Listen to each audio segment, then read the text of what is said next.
guys! Welcome back again to my YouTube channel. So by the way guys, my name is Jap. Kumusta naman po kayong lahat?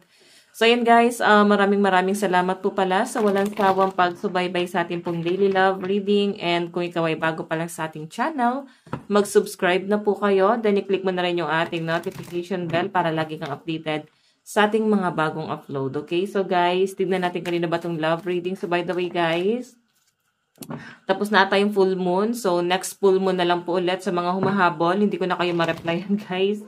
Kasi, pagod na. Hindi na kaya ng katawang lupa ko, guys. Next full moon na lang, guys, no, sa mga gustong humabol. Okay. So, tingnan natin. By the way, sa mga gusto pala, guys, magpa-private reading, nasa description box below lang po yung link. Okay. Message nyo lang ako. Then, follow na rin kayo, guys, sa ating Facebook page. Okay. Tignan natin. Kanina po itong love reading spirit guide.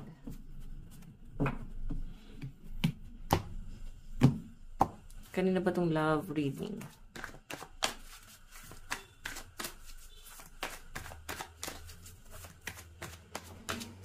Meron tayong Three of Pentacles.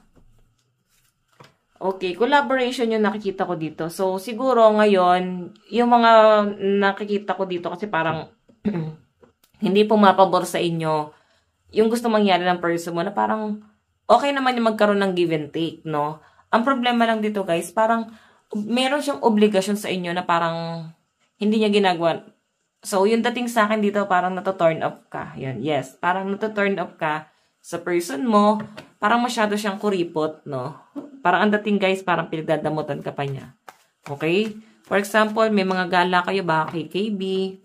Nililibre ka naman pero sobrang dalang. Gusto niya parang kay KB talaga, guys, no? Tignan natin.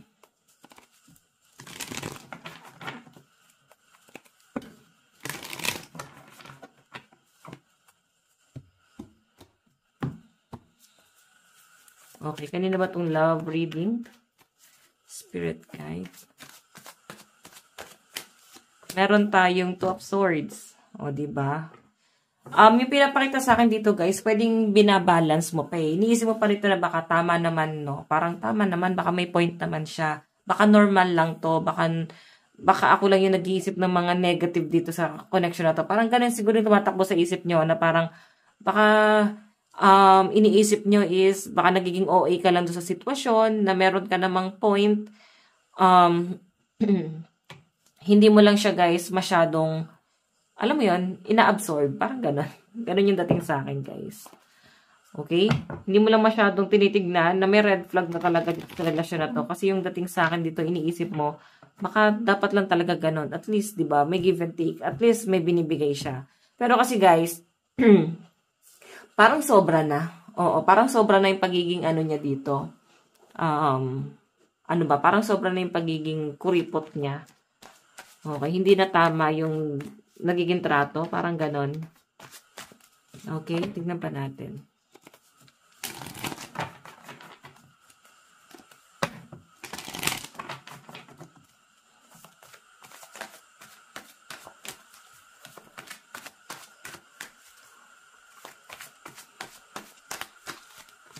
Meron tayong King of Swords. Matalino talaga yung person mo. So, hindi niya hayaan na parang iisahan mo siya.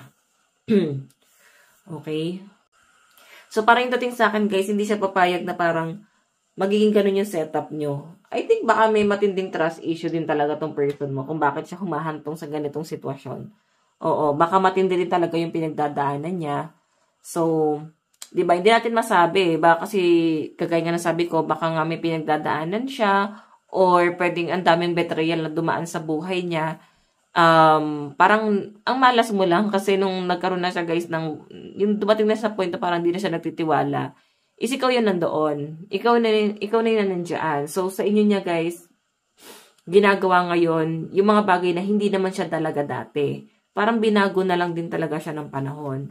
Okay? O iba sa inyo, guys, baka hindi pa kayo nalilibre or baka, guys, walang maayos na trabaho yung person mo.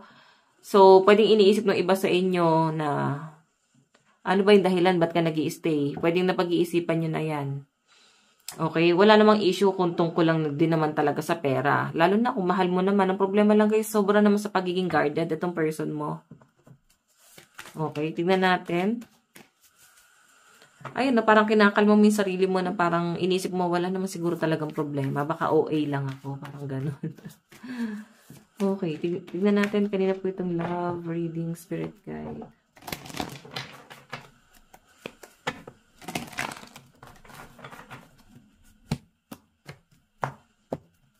Okay, kanina po itong love reading.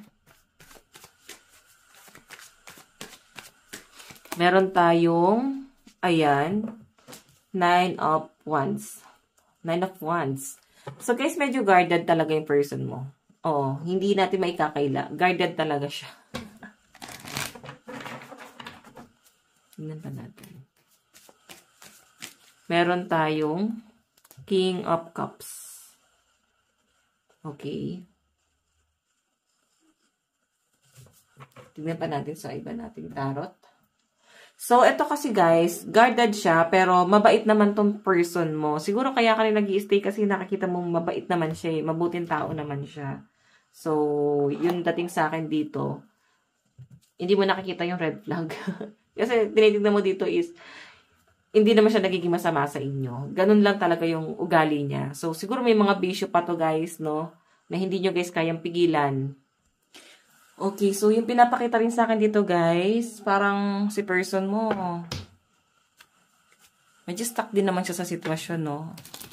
So, parang ramdam mo talaga yung pangangailangan ng person mo. Okay, pero alam mo yon, parang may pangangailangan ka rin, pero hindi niya yun guys kinoconsider. Siguro kaya yun yung nilalabas ng card, na meron ka din pinagdadaanan, no? May problema ka rin, pero hindi niya guys naiisip ko ano man yung nagiging problema mo, ano yung pinagdadaanan mo. Kasi parang ngayon, ang pinaka-focus niya rito is yung sarili niya. Parang nagiging selfish na parang siya lang yung may problema sa mundo. So, parang kailangan lang, guys, is lagi mo lang siya, guys, iintindihin. So, ganun yung pinapakita dyan. Okay? Parang ganun yung dating sa akin. Tignan pa natin, guys. Okay.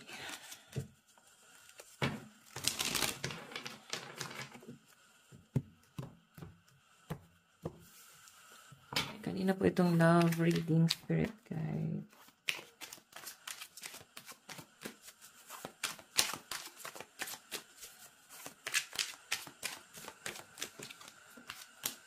Meron tayong the High Priestess. Okay, so guys, si the High Priestess is someone na parang pinapakiramdaman mo siya rito. Siguro meron kayong mga monthsary or anniversary or okasyon na parang hindi niya guys napapansin, hindi niya napupuna. Pwedeng may mga special event na parang nakakalimutan niya. Kahit maliit na bagay yan para sa inyo, ang dating sa akin dito, may mga bagay na nakakalimutan yung person mo. Okay, tignan pa natin. Kanina po itong love reading.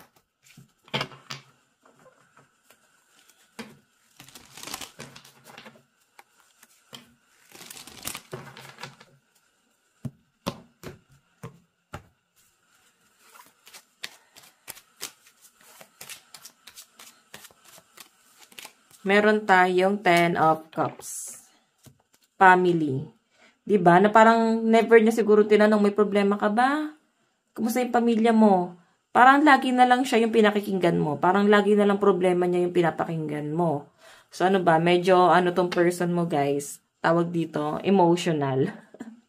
Ganun yung nakikita kong mas maanong energy niya dito. Parang meron siya pinagdadaanan na hindi niya nga iniisip kung meron ka din bang pinagdadaanan. Kasi ang dating nga rito guys, importante lang sa kanya is yung problema niya sa ngayon. Kagaya niyan,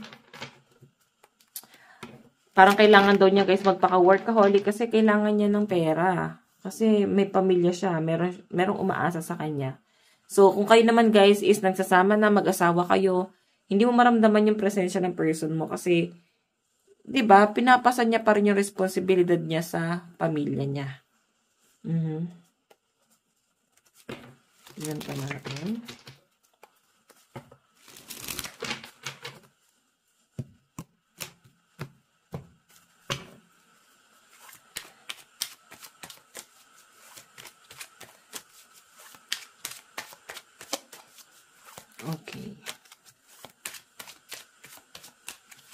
Meron tayong Knight of Pentacles. So, yun patungkol talaga to guys sa pera. Ang dami daw niyang gustong gawin, ang dami niyang gustong bilhin. Pero ito ay para lang sa sarili niya lahat. So, tatanungin kita, ba't ka nag-i-stay dito sa ganitong klase ng relasyon? Ba't ka nag-i-stay sa person mo kung sarili lang naman pala niya yung iniintindi niya? Diba? Tanungin mo yung sarili mo, ano ba yung halaga mo? Ano ba yung role mo sa buhay niya? So, kung jowa ka, kung asawa ka, guys, hindi mo to deserve. Kasi dito pala sa pinapakita sa akin ng energy, problema niya, pinapakinggan mo. Na hindi niya tinanong kung meron ka din bang pinagdadaanan. Parang ang mahalaga lang sa kanya rito is yung sarili niya lang muna. Sarili niyang problema. Na parang siya lang yung may pinagdadaanan sa mundo.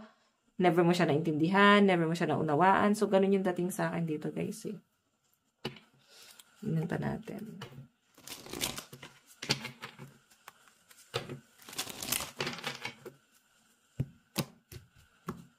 Okay.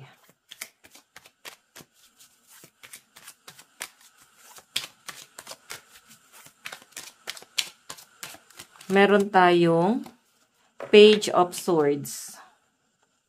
Page of Swords. Ingat na ingat ka. Alam mo yung feeling na ingat ka sa sasabihin mo, ingat na ingat ka sa mga kinikilos mo, kasi baka ma-turn off siya sa inyo. Alam mo yun, iniisip mo yung mga ganitong bagay.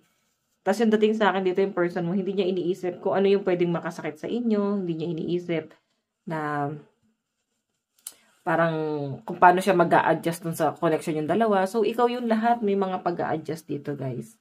Okay, ikaw yung nag-a-adjust dito. Titignan pa natin. Kasi tignan mo, ingat na ingat ka sa mga kinikilos mo eh. Ayaw mo siyang masaktan, ayaw mo siyang ma-disappoint. Alam mo, minsan dumarating sa point, yung pinapakita sa akin, may mga nililihim ka na sa kanya. Okay, may mga ginagawa ka na hindi mo na ino-open sa kanya, may mga personal kang problema na hindi mo na ino-open sa kanya. Kahit mga small detail na nangyayari sa buhay mo, hindi mo na siguro guys, ino-open sa taong to. So, parang sumasama yung loob mo. Siguro iba sa inyo, meron kang dahilan kung bakit nag-i-stay ka pa rito. At yung dahilan na yon parang hindi mo kayang umalis doon sa sitwasyon. Oo. Pwedeng dahil may mga anak kayo. Or personal masyado eh. Pwedeng ikaw na to mismo eh. Nasa sayo na to mismo.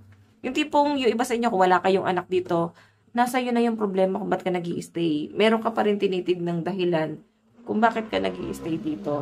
Okay? Pwedeng may nabe-benefits ka pa rin, or may tutulong pa rin naman. May nakikita ka na something na katangian ng person mo na parang ang dating sa iyo is hirap kang hanapin sa ibang tao. Okay? Kaya yung iba sa inyo guys, nagpapakamartir dito. Tignan natin.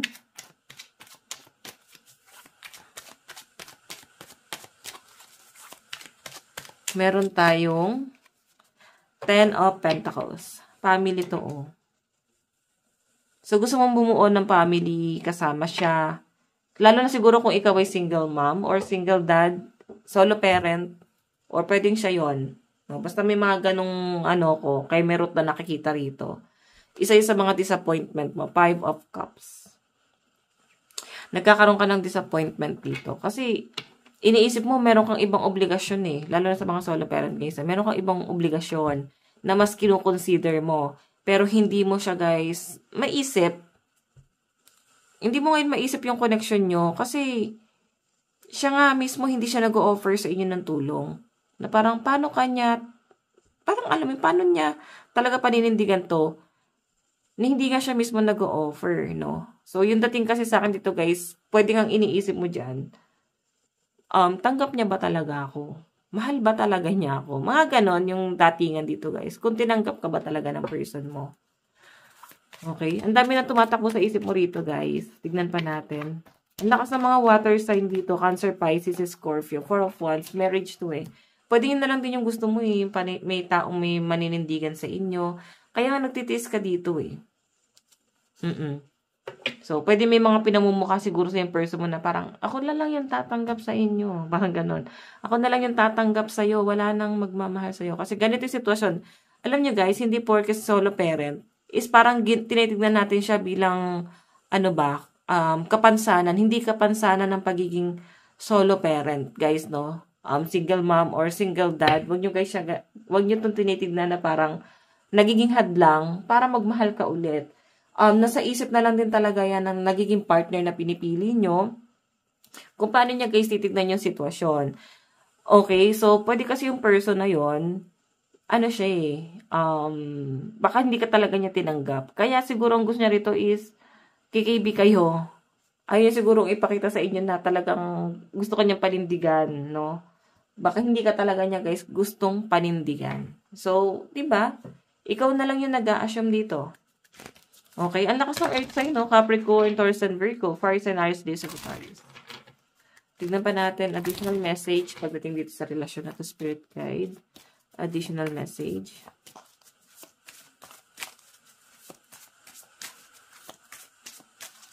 Meron tayong embrace. Embrace what destiny has in store for you. Recognition. Ayan, no? Embrace. So, parang ang sinasabi sa akin dito, guys, siguro kung may mga anak ka talaga, ayan, parang ito na lang muna yung pagtuunan mo siguro ng pansin. Di ba, hindi itong partner mo, na hindi mo nga maramdaman kung tinanggap ka ba talaga So, parang yakapin mo na lang kung ano yung nakatadhana sa inyo. Pero kasi tingin mo guys, hindi nakatadhana sa inyo yung person mo, ba't ka mag-i-stay? Ayan.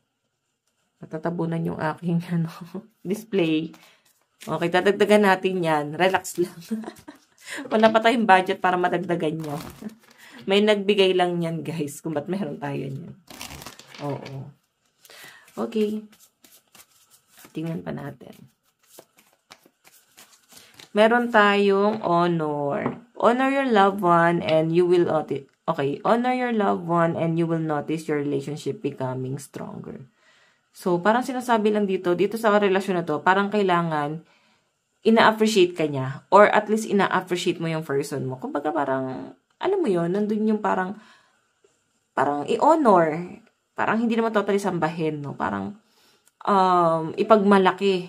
Ganon.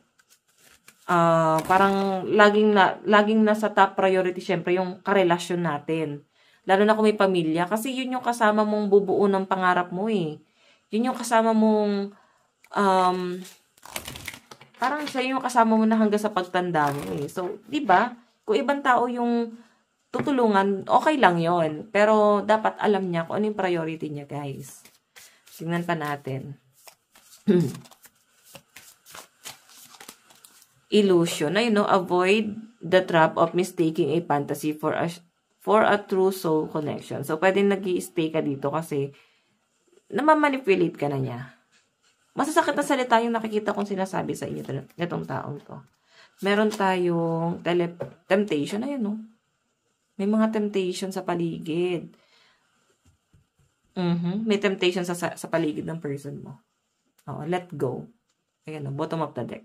Sometimes, it's best to let go and let the universe work things out in divine timing. So, di ba, kailangan mo na sigurong let go. Yung ganitong klase ng connection, baka hindi na talaga to guys nakakatulong. Baka ang tingin mo lang is nakakatulong, pero yung totoo, hindi na. Okay? So, tingnan pa natin. Additional message. Meron tayong separation. Ayan, no? Iba sa inyo guys, pwede naghiwalay na kayo. O pwedeng kailangan na talagang hiwalayan to. Lalo na kung hindi na talaga guys, nagkakaintindihan. Ang daming tao sa mundo guys, piliin mo yung taong may peace of mind ka. Meron tayong forgiving and learning.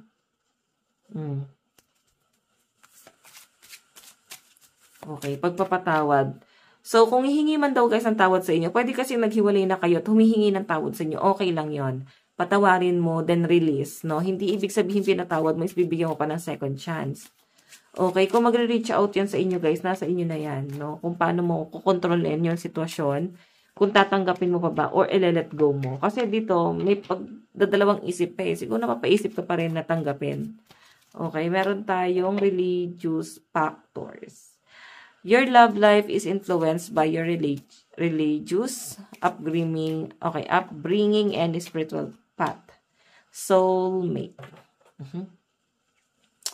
So, yes, this is your soulmate. So, guys, yes, soulmate mo si person, pero hindi lahat nagkakatuluyan, no? Hindi lahat ng soulmate nagkakatuluyan. Minsan may mga sitwasyon lang, guys, na hirap mag-work ang mag-soulmate. Oo. Lalo na kung itong person mo is medyo selfish. Ganun na nga nakikita ko sa sitwasyon eh. Parang selfish nga siya.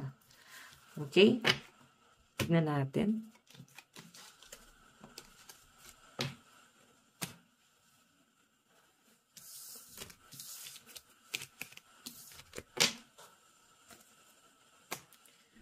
Okay.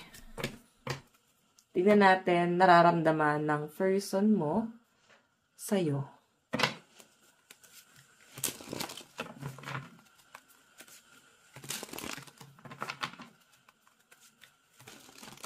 Nararamdaman.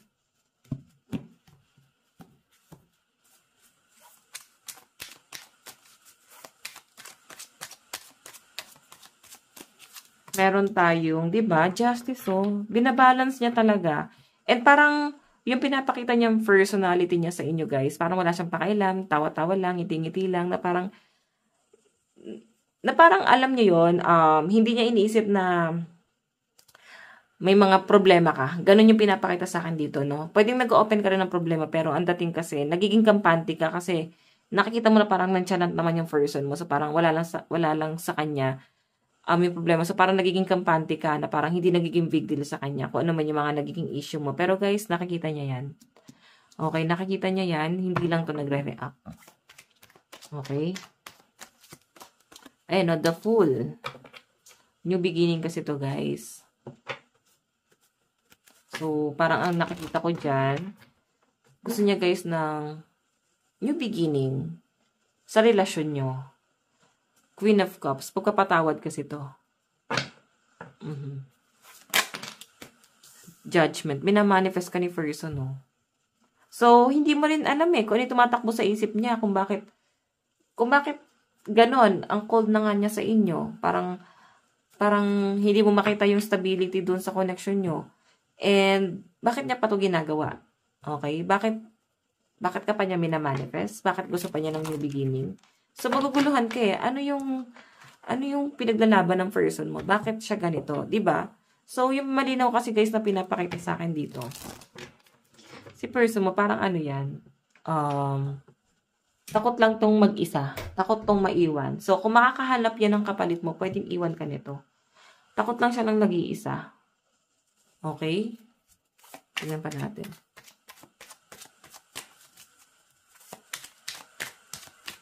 Meron tayong, Nine of Swords, magkakaroon din daw to guys ng realization itong person mo na to.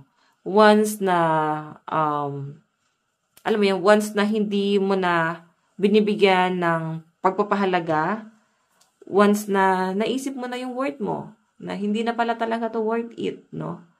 Yun yung pinapakita sa akin dito. Kasi minsan nagkakaroon na rin siya ng sleepless night. Ayan. Meron tayong the Wheel. Siya yung tipo ng tao na ayaw niya guys ng problema. Ayaw niyang pinapakinggan yung mga drama mo. Kasi ang dating sa kanya, nakaka-stress. Hindi niya malang maisip, siya nga rin nakaka-stress di ba? Mas nakaka-stress pa nga ata siya. Pero pagdating sa problema mo guys, hindi niya masyadong kinoconsider. Or iniisip yan. Tignan pa natin.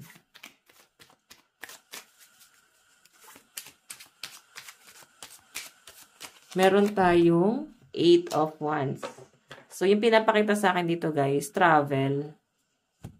Okay, so may nakikita akong travel na paparating dito. Pwedeng magbabiyahe siya papunta sa inyo. Communication din, guys.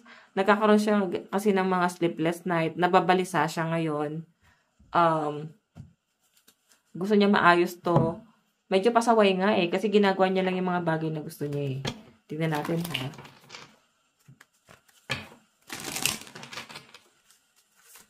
Additional message, spirit guide. Nararamdaman ng person mo sa'yo ngayon. Meron tayong, this isn't goodbye. Diba? Hindi pa daw to guys, totally end. I know, I don't want to walk away, but it what it what's best for me and us right now. This isn't goodbye. We will be together again. So, siguro meron lang siya nga ayusin. Ayusin niya yung sarili niya. Pipix niya muna yung emosyon niya. 'Di ba? Kasi sinasabi na chill ka lang diyan, babalikan kita. Parang ganon. Chill ka lang diyan. You know, is it true? I hear you were dating someone. Is it true? Please tell me it isn't. So baka kasi may mga nakaka-date ka na. Okay, may mga ina-entertain ka na. Pwede matagal na rin guys ito nangyari na to. Pwede kasi ngayon may mga pagpaparamdam. Okay, malapit na yung ano kasi Halloween. Okay, kaya nagpaparamdam na tong person mo. Okay, tapos yung ghost month So baka ganon. Ghost ka niya. Tapos yung ghost month So ano man mangyayari guys. May mga pagpaparamdam. Makakilabutan ka rito ha. Meron tayong spoiling you. I want to give you the good life. I want to spoil you with gifts and trips. Everything you could ever need or want. You deserve nothing less. So, gusto ko naman pala niya guys, spoiled Siguro may mga pagkakataon lang talagang kapos talaga. Okay? Kaya siguro ang sabi dyan, pag-usapan niyo pa rin. Baka kulang lang to guys sa malalim na pag-uusap. Meron tayong runaway. Ayan, gusto niya mag-travel, kasama ka. Meron tayong gaslighting you. Madalas ginagaslight ka niya na parang mali yung mga desisyon mo. Parang siya lang yung tama. Ikaw na-stuck ka na. Parang siya na yung pinakikinggan mo Parang nalason niya yung utak mo. Parang lumiit na yung mundo mo. Siya na lang yung nandoon.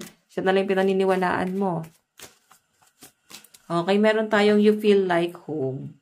Diba? Being with you reminds me of simpler times. You bring me so much happiness and peace. Diba?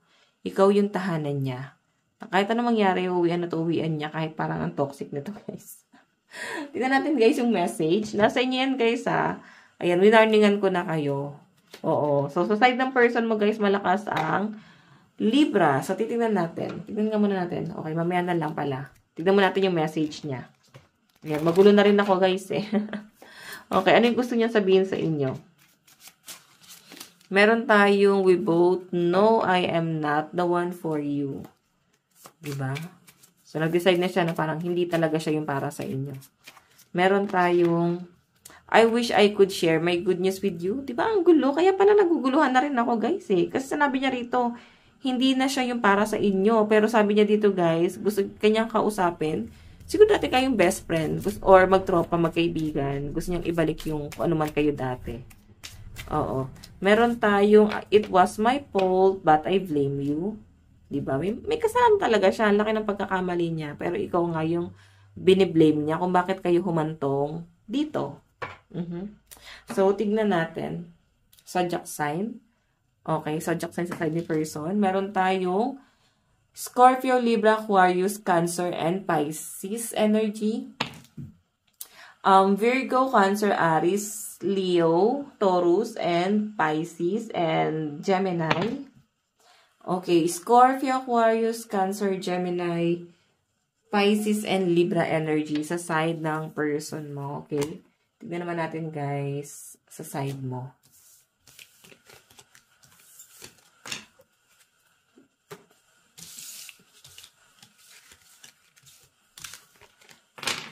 Okay. So, sa side mo naman, ano yung nararamdaman mo? Katay ng 3 cards. Kasi alam mo na kung ano yung nararamdaman mo Okay, King of Pentacles. Wow! Masaya ka naman pala Hindi ka na nag-iisip dito. Ayun tumatalikod ka na. Tumatalikod ka na. Ito yung emosyon mo sa kanya. Mahal mo pa siya, pero tinatalikuran mo na. Parang open ka na, parang bukas kang karinderya sa lahat. Ganun yung nasagap ko lang yung message niya. So, isa ko sa mga client sa haba ng hair niya. So, parang ganon. Oo. Madaming magkakagusto sa inyo. At open ka sa lahat ngayon. Diba? Ngayon, sabihin natin, doon yung emosyon mo, pero wala natatabunan na siya ng pagmamahal sa'yo ng ibang tao. Okay? Ang haba ng hair mo dito kasi, pwede marami rin kasi talaga nagkakagusto sa inyo. Hindi mo na yung maikaila sa sarili mo. Meron tayong my dreams. I've been dreaming about you. In my dreams, we are so free and in love. Wish I could stay there forever. Jealousy. I'm very jealous. I can barely stand it. Mother wound. O, diba? Diba? Baka may mga single mom dito, guys. So, Jack sign sa side mo, meron tayong Aries, Leo, Cancer, Virgo, Sagittarius, and Scorpio. Scorpio, Cancer, Virgo, Aries. Last one. Cancer, Virgo, Aries, Sagittarius, Libra, and Aquarius energy. Okay? So, in the near future. Nasaan na ba yung card natin? Tignan natin in the near future. Saan na ito papunta? Getting to know each other. Wala eh. Kiber ka na doon. Kasi, open ka na sa iba. Open ka na sa new person. Nag-entertain ka na dito. So, marirealize mo na yan. Meron tayong finances and career. Mas importante sa inyo ang pera ngayon. Ayan. Hindi ka na guys magpapakamartir sa ganon. Meron tayong children. Your love life is being affected by children. Diba? Kasi hindi na guys nakakatulong sa mental health ng mga anak mo eh. So ngayon, mas importante talaga sa inyo yung anak nyo. Okay, so ayan guys. Ito lang po ang inyong daily love reading. Again, bukas po ulit. God bless and love you all. Bye-bye.